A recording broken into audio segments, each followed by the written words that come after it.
Good morning students. आज हम taxonomic categories को आगे हम स्टडी करते हैं। लास्ट लेक्चर में हमने स्पीसीज के बारे में कर लिया था और स्टार्टिंग में हम कंपैरेटिव पार्ट अलग से कर चुके हैं। तो बाकी के जो पॉइंट्स हैं जीनस के और बाकी कैटेगरीज के वो हम आज स्टडी करेंगे। तो सबसे पहले हम बात करते हैं जीनस की। तो बेटा जीनस क्या होता है? हमने स्पीसीज के बारे में पढ़ा कि स्पीसीज क्या होती है, सबसे लोवेस्ट कैटेगरी है। स्पीसीज क्या है? सबसे लोवेस्ट कैटेगरी है। टेक्सोनोमिक कैटेगरी सबसे लोवेस्ट कौन सी है? स्पीसीज है। अब क्या होता है, जैसे ये हमारे पास स्पीसीज है, इनमें से कुछ स्पीसीज में सिमिलरिटी क्या होती है? ज्यादा होती है। तो जिन स्पीसीज में सिमिलरिटी ज्यादा होती है उनको किस में डाल दिया है? एक जीनस में डाल दिया। और जिनमें सिमिलरिटी इनके कंपैरिजन में इसको इसके साथ कंपेयर करें तो सिमिलरिटी क्या थी? कम थी, तो इनको सेपरेट जीनस में डाल दिया। लेकिन एक ही जीनस के मेंबर्स में जो नंबर ऑफ कॉमन कैरेक्टर्स होते हैं वो ज्यादा होते हैं किसके कंपैरिजन में? दूसरे जीनस के मेंबर्स के कंपैरिजन में। बेटा हम ये नहीं कह रहे कि नंबर ऑफ स्पीसीज में, हम ये कह रहे हैं कि स्पीसीज के अंदर जितने कॉमन कैरेक्टर होते हैं उससे कम कॉमन कैरेक्टर किस में होंगे? आपके जीनस में होंगे।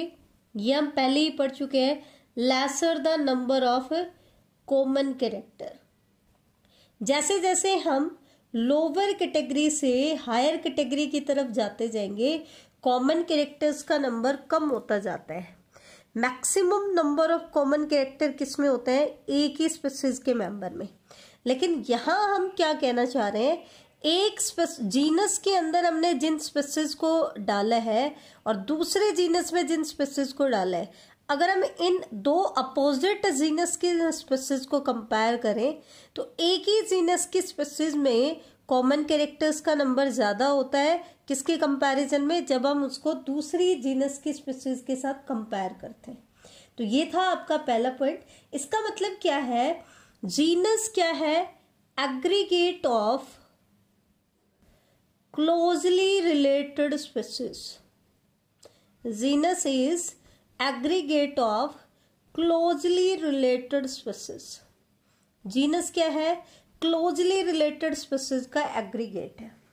अब हम देखते हैं जीनस के टाइप्स क्या हैं। जैसे हमने स्पीसीज में पढ़ा था कि मोनोटाइपिक एंड पॉलीटाइपिक दो टाइप्स थी हमारी। स्पीसीज के केस में हमने मोनोटाइपिक किसको कहा था? जिसमें उसकी लोवेस्ट कैटेगरी नहीं है, मतलब जिसके अंदर सब स्पीसीज वैरायटी या रेसेस में वो डिवाइडेड नहीं है। लेकिन यहाँ पर जीनस का मतलब क्या होता है?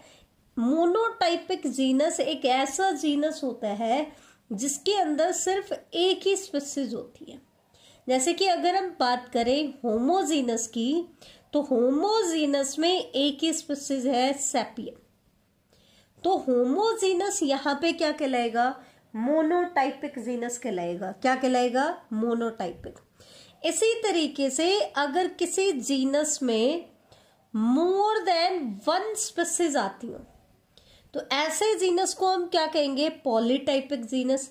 जैसे कि अगर हम बात करें पैंथेरा जीनस की, तो आपको पता है पैंथेरा जीनस में कई सारी स्पीसीज आती हैं।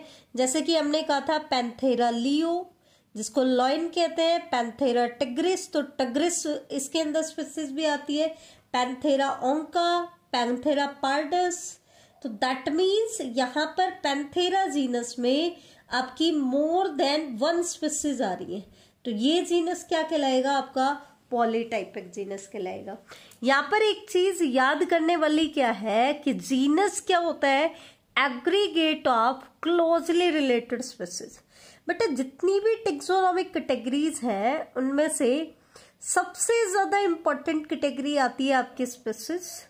उसके बाद जो सेकंड इंपॉर्टेंट कैटेगरी आती है वो आती है फैमिली। तो जिस तरीके से जीनस होता है aggregate of closely related species, वैसे ही फैमिली क्या होती है बेटा? Aggregate of closely related genus. Her category क्या होगी बेटा? अपनी लोअर कैटेगरी का एग्रीगेट होगा, और वो भी कैसा? क्लोजली रिलेटेड लोअर कैटेगरीज का। ठीक है। तो इसका मतलब क्या है, family has a group of related genera. Family में क्या है, it is a group of related genera. लेकिन नंबर ऑफ कॉमन कैरेक्टर की अगर हम बात करें तो क्योंकि जीनस से हायर कैटेगरी है आपकी फैमिली, तो जब हम लोअर से हायर की तरफ जाते हैं तो नंबर ऑफ कॉमन कैरेक्टर क्या हो जाते हैं, फर्दर रिड्यूस हो जाएंगे। इसका मतलब एक ही जीनस के मेंबर्स में नंबर ऑफ कॉमन कैरेक्टर क्या थे, ज्यादा थे, और एक ही स्पीशीज के मेंबर्स में नंबर ऑफ कॉमन कैरेक्टर क्या हो जाएंगे, कम हो जाएंगे। क्योंकि हम जितना हायर कैटेगरी में जाएंगे नंबर ऑफ इंडिविजुअल्स इंक्रीज होते हैं, लेकिन नंबर ऑफ कॉमन कैरेक्टर क्या होता है, डिक्रीज होते हैं। ठीक है, अब सबसे इंपॉर्टेंट पॉइंट जो एग्जाम्स में पूछा जाता है, जो बहुत इंपॉर्टेंट पॉइंट है, वो क्या है कि फैमिली एक ऐसी टेक्सोनोमिक कैटेगरी है which is characterised on the basis of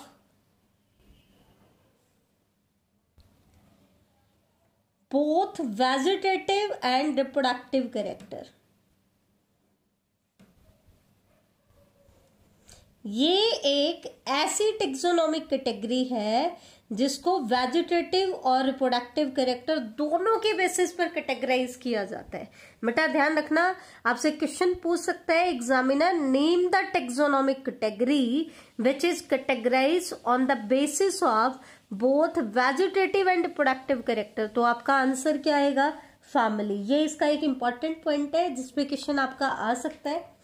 अब हम आगे चले ऑर्डर। तो जैसे हमने जीनस और फैमिली में कहा कि वो क्या है, एग्रीगेट किसका, क्लोजली रिलेटेड लोअर ग्रुप का। तो सिमिलरली ऑर्डर से लोअर ग्रुप क्या है आपका, फैमिली। तो ऑर्डर क्या होगा, असेंबलीज ऑफ या ग्रुप ऑफ फैमिली विच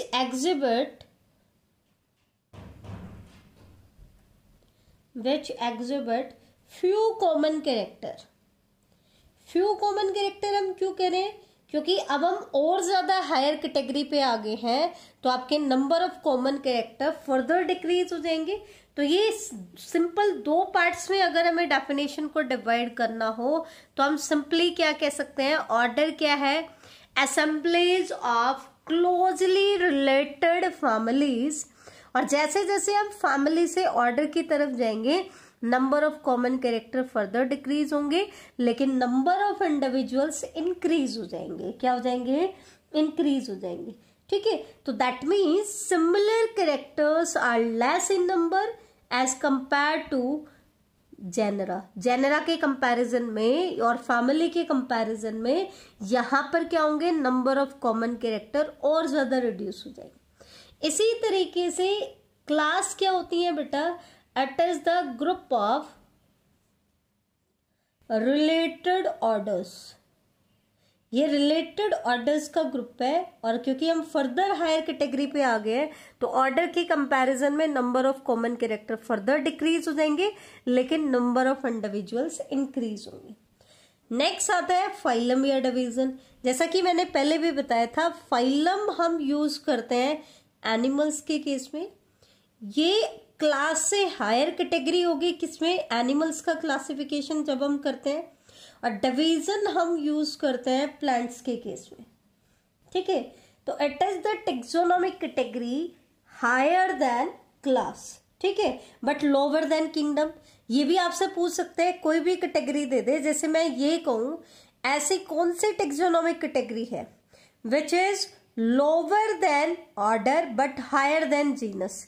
तो आपने पढ़ा जीनस से बड़ी और ऑर्डर से छोटी कौन सी कैटेगरी है, आपकी फैमिली है। तो उसी तरीके से फाइलम या डिवीजन क्या होता है, क्लास से तो बड़ी कैटेगरी है लेकिन किंगडम से छोटी कैटेगरी है। ठीक है, तो दे कंसिस्ट ऑफ, या ये सिंपल टर्म्स में हम कह दें कि फाइलम या डिवीजन क्या होता है, aggregate of closely related class, या हम कह दें they consist of 1 to several related classes having few similar correlated character। क्योंकि नंबर ऑफ कॉमन कैरेक्टर क्या हो जाएंगे बेटा, फर्दर डिक्रीज हो जाएंगे, और आपके नंबर ऑफ इंडिविजुअल्स क्या हो जाएंगे, फर्दर आपके इंक्रीज होंगे। ठीक है, तो ये तो हमने कैटेगरीज के बारे में पढ़ा।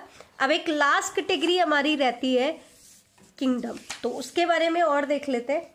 तो किंगडम क्या है बेटा? It is the highest taxonomic category. जितनी भी टेक्सोनोमिक कैटेगरीज हमने पढ़ी हैं उनमें से हाईएस्ट टेक्सोनोमिक कैटेगरी कौन सी है? आपका किंगडम है। ठीक है, जैसे कि अगर हम बात करें प्लांटे किंगडम की, तो प्लांटे किंगडम में हमने सभी प्लांट्स को इंक्लूड किया है। और अगर हम बात करें एनिमलिया किंगडम की, तो इट इंक्लूड्स ऑल एनिमल्स। तो ये तो था बेटा टेक्सोनोमिक कैटेगरीज के बारे में। अब थोड़ा सा हम कुछ एडिशनल टर्म्स हैं उनके बारे में और देख लेते हैं। अब कुछ स्पीसीज के बारे में हम स्टडी करेंगे, जैसे कि सिबलिंग स्पीसीज होती है, पैलियो स्पीसीज होती है, या एलोक्रॉनिक या सिनक्रॉनिक स्पीसीज होती हैं। तो ये क्या होती हैं ये हम स्टडी कर लेते हैं। तो बेटा सिबलिंग स्पीसीज किसे कहते हैं? अब ये सिबलिंग इंग्लिश का वर्ड नहीं है कि एक ही पेरेंट की प्रोजेनी को हम क्या कह रहे हैं, सिबलिंग्स कह रहे हैं, नहीं। यहाँ पे मीनिंग थोड़ा सा डिफरेंट है। हम स्पीसीज की बात करें तो देखो, स्पीसीज के केस में हमने दो कॉन्सेप्ट पढ़े थे। एक तो हमने पढ़ा था बायोलॉजिकल स्पीसीज कॉन्सेप्ट, और एक हमने पढ़ा था टेक्सोनोमिक स्पीसीज का कॉन्सेप्ट। तो स्पीसीज के हमने दो कॉन्सेप्ट स्टडी किए थे। बायोलॉजिकल स्पीसीज कॉन्सेप्ट तो क्या कह सकता है कि ये एक ऐसा ग्रुप ऑफ इंडिविजुअल है which can interbreed with each other, जो फ्रीली क्या कर सकते हैं, इंटरब्रीड कर सकते हैं और फर्टाइल प्रोजेनी बनाते हैं। जबकि टेक्सोनोमिक स्पीसीज ने किसके बेसिस पर कैटेगराइज किया था? ऐसा ग्रुप ऑफ इंडिविजुअल जो मॉर्फोलॉजिकली सिमिलर थे। तो सिबलिंग स्पीसीज हम किन्हें कहते हैं? ऐसी स्पीसीज जो मॉर्फोलॉजिकली तो सिमिलर है बट दे कांट इंटरब्रीड। ध्यान से सुनना, सिबलिंग स्पीसीज हम किसे कहते हैं? ऐसी species which are morphologically similar. Morphologically तो सिमिलर है लेकिन वो इंटरब्रीड नहीं कर सकती है बेटा। इसका मतलब क्या है? टेक्सोनॉमिस्ट तो उनको कहते हैं कि वो स्पीसीज है, लेकिन बायोलॉजिस्ट जो बायोलॉजिकल स्पीसीज कॉन्सेप्ट, इनको स्पीसीज कंसिडर नहीं करता है। जैसे कि अगर हम बात करें ड्रोसोफिला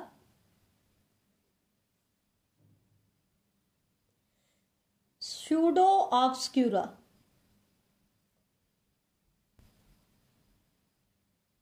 और दूसरे एग्जाम्पल हम ले लेते हैं ड्रोसोफिला पर्सिमिलिस।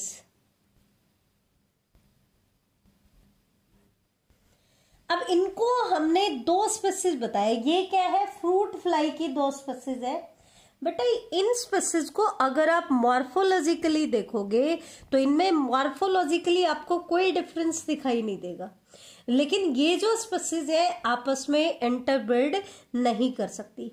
इसका मतलब सिबलिंग स्पीसीज जो है ना, according to taxonomist they are species, वो एक ही स्पीसीज के मेंबर है, लेकिन बायोलॉजिकली वो डिफरेंट स्पीसीज है। जहां यहाँ पर हम कह रहे हैं एक का स्पीसीज है स्यूडो ऑब्स्क्यूरा और दूसरा क्या है, पर्सिमिलिस। लेकिन टेक्सोनॉमिक स्पीसीज कॉन्सेप्ट क्या कंसीडर करता है कि ये दोनों क्या है, इनको एक ही स्पीसीज में कंसीडर करता है, वो इनकी अलग अलग स्पीसीज नहीं बनाता है। तो ये ऐसे स्पीसीज को हम क्या कहते हैं, सिबलिंग स्पीसीज कहते हैं।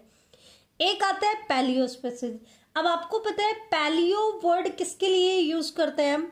फॉसिल्स के लिए। इसका मतलब ऐसी स्पीसीज जो अब एक्सटिंक्ट हो चुकी हैं, लुप्त हो चुकी हैं, दैट मीन्स उनके अब हमें सिर्फ क्या मिलेंगे, फॉसिल रिकॉर्ड मिलेंगे। तो ऐसी स्पीसीज को हम क्या कहेंगे बेटा, पैलियो स्पीसीज बोलेंगे। फॉर एग्जाम्पल अगर हम बात करें डायनासोर्स के स्पीसीज की, डायनासोर और आर्कियोप्टेरिक्स,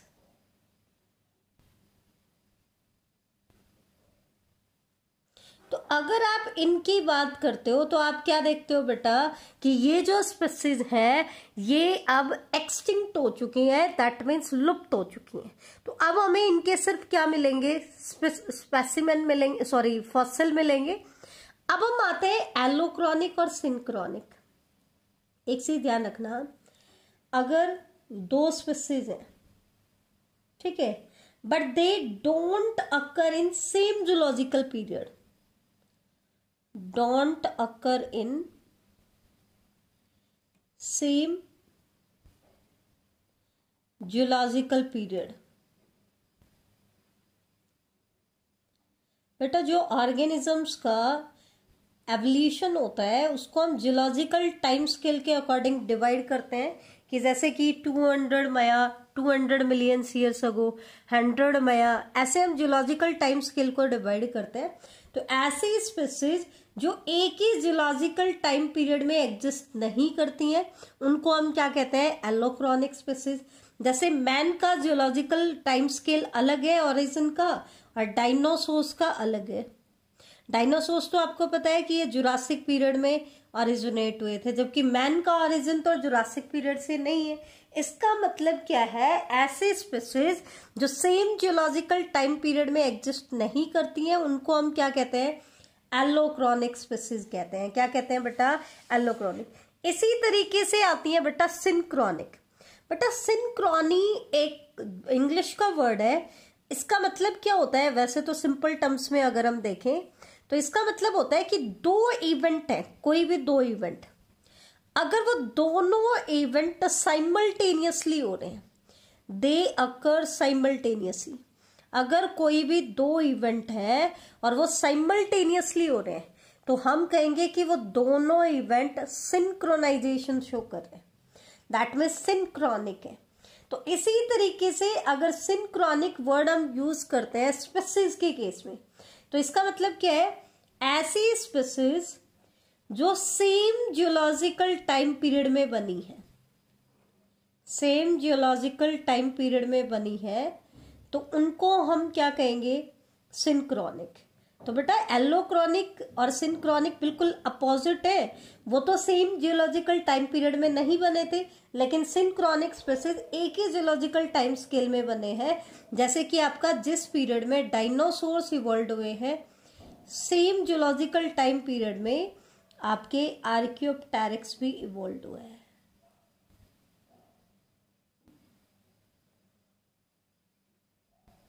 ठीक है, तो ये थी आपकी सिंक्रोनिक स्पीसीज। अब एक लास्ट चीज और हम देख लेते हैं, टाइप ऑफ स्पेसिमेन। अब स्पेसिमेन क्या होते हैं, स्पेसिमेन के टाइप्स क्या होती हैं, इसके बाद हमारा सिर्फ एक ही टॉपिक बचेगा इस चैप्टर का, टेक्सोनोमिक कैटेगरीज। उससे पहले हम कुछ बीच में एनसीईआरटी के असाइनमेंट्स ले लेंगे, आपकी एनसीईआरटी में क्लियर करा दूंगी, और उसके बाद हम लास्ट टॉपिक करेंगे टेक्सोनोमिक कैटेगरीज। ठीक है, तो स्पेसिमेन के बारे में देखो, एक्चुअल में देखो स्पेसिमेन होता क्या है। एक ऐसा कोई भी individual, may be A plant, may be A animal, plant हो सकता है, it may be an animal हो सकता है, मोनेरा बैक्टीरिया हो सकता है, कुछ भी हो सकता है। ठीक है, जिसको हम उस पर्टिकुलर स्पीसीज के एग्जाम्पल के तौर पर यूज कर रहे हैं, तो ऐसे इंडिविजुअल को हम क्या कहते हैं, स्पेसिमेन कह रहे हैं। It is an individual which is use as an example of its species, जो अपनी स्पीसीज के एग्जाम्पल के तौर पर यूज होता है, उसको हम क्या कहते हैं, स्पेसिमेन कहते हैं। अब अलग अलग टाइप के स्पेसिमेन होते हैं, जैसे एक टाइप होती है होलोटाइप। बेटा ये जो टाइप ऑफ स्पेसिमेन है या जो मैंने टाइप ऑफ स्पीसीज कराई है, ये आपके कॉम्पिटिटिव एग्जाम्स में आ सकती हैं, एकेडमिक में सिर्फ एनसीईआरटी आती है, तो ये चीज ध्यान रखना। सबसे पहला वर्ड आता है होलोटाइप। बेटा किसी भी स्पीसीज का जो ओरिजिनल स्पेसिमेन होता है, किसी भी स्पीसीज का क्या होता है, ओरिजिनल स्पेसिमेन जो होता है, उस ओरिजिनल स्पेसिमेन को हम क्या कहते हैं, होलोटाइप। किसी भी स्पीसीज का जो ओरिजिनल स्पेसिमेन होता है वो क्या कहलाता है, होलोटाइप कहलाता है। क्या कहलाता है, होलोटाइप। और कई बार जो साइंटिस्ट होते हैं या जो लैब अटेंडेंट्स होते हैं वो क्या करते हैं बेटा, उस ओरिजिनल स्पीसीज का, ओरिजिनल स्पेसिमेन का डुप्लीकेट बना देते हैं, क्योंकि ओरिजिनल स्पेसिमेन तो इतने मार्केट में अवेलेबल नहीं होते, ठीक है, और बहुत कॉस्टली भी होते हैं। तो क्या कर दिया जाता है, कोई कंपनी या कोई फैक्ट्री या कोई इंस्टीट्यूट क्या करता है, इन ओरिजिनल स्पेसिमेन के डुप्लीकेट बना देता है। तो किसी भी होलो टाइप का जो डुप्लीकेट होता है ना बेटा, उसको हम क्या कहते हैं, आइसोटाइप। आइसो मतलब उसके जैसा जो दिखता है, उसकी कार्बन कॉपी हमने बना दी है, उसका डुप्लीकेट हमने बना दिया है, तो वो क्या कहलाता है बेटा, आइसोटाइप कहलाता है। तो एक स्पेसिमेन हमारे पास था, हमने क्या किया, इसका डुप्लीकेट बना दिया, तो ये तो है आपका आइसोटाइप, और ना सॉरी होलोटाइप ओरिजिनल स्पेसिमेन है, और ये हमने डुप्लीकेट बना दिया, तो ये क्या कहलाएगा, आइसोटाइप। कई बार क्या होता है, हम कुछ और एडिशनल स्पेसिमेन रख देते हैं, डुप्लीकेट भी हमने बना लिया, उसके बाद हमने कुछ और एडिशनल स्पेसिमेन उसके ले लिए, तो वो जो एडिशनल स्पेसिमेन होते हैं उनको हम क्या कहेंगे, पैराटाइप कहेंगे। क्या कहेंगे, पैराटाइप। ध्यान से देखना, ये टर्म्स थोड़े से कंफ्यूजिंग है। होलोटाइप का मतलब होता है ओरिजिनल स्पेसिमेन, और जब हम उसका एक डुप्लीकेट बना लेते हैं तो वो डुप्लीकेट क्या कहलाता है, आइसोटाइप। और कई बार क्या होता है, उसकी एडिशनल स्पेसिमेन भी हम रख लेते हैं, तो वो एडिशनल स्पेसिमेन क्या कहलाते हैं, paratype.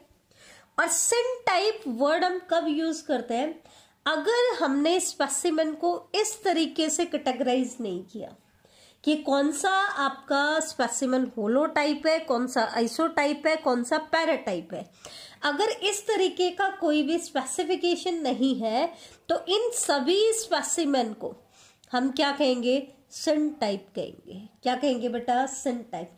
If no type were specified then all specimen are called syntype. ठीक है। इसके बाद एक वर्ड आता है लैक्टोटाइप।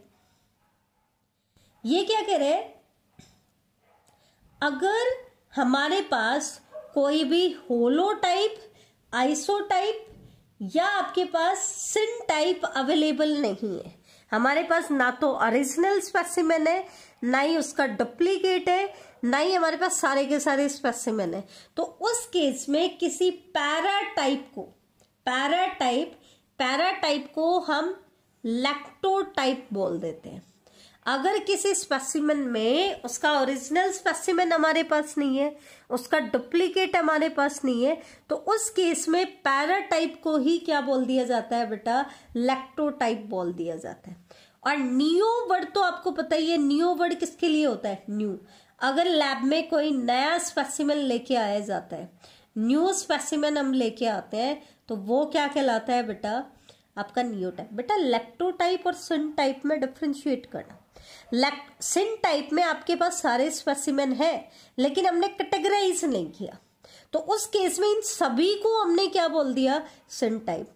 लेकिन लैक्टोटाइप कब बोल रहे हैं, जब हमारे पास ना तो होलोटाइप है, ना आइसोटाइप है, ना सिनटाइप है, तो उस केस में जो आपके पास पैराटाइप होते हैं उन्हीं को हम क्या बोल देते हैं, लैक्टोटाइप। या स्पेसिफिकली सिनटाइप तो हम सबको बोल रहे थे, मेनली तो हम किसके लिए यूज करेंगे, होलोटाइप और आइसोटाइप। अगर हमारे पास होलोटाइप और आइसोटाइप नहीं है, हम कैटेगराइज की बात नहीं करें, हमारे पास है ही नहीं, तो उस केस में पैराटाइप को क्या बोलते हैं, लैक्टोटाइप बोलते हैं। तो ये था हमारा बेटा टेक्सोनोमिक कैटेगरी का टॉपिक, जिसमें हमने साथ में स्पीशीज की टाइप्स भी पढ़ ली और स्पेसिमेन भी हमने देख लिए। अब एक ही लास्ट टॉपिक आपका बचा है, टेक्सोनोमिक एड। थैंक यू बेटा।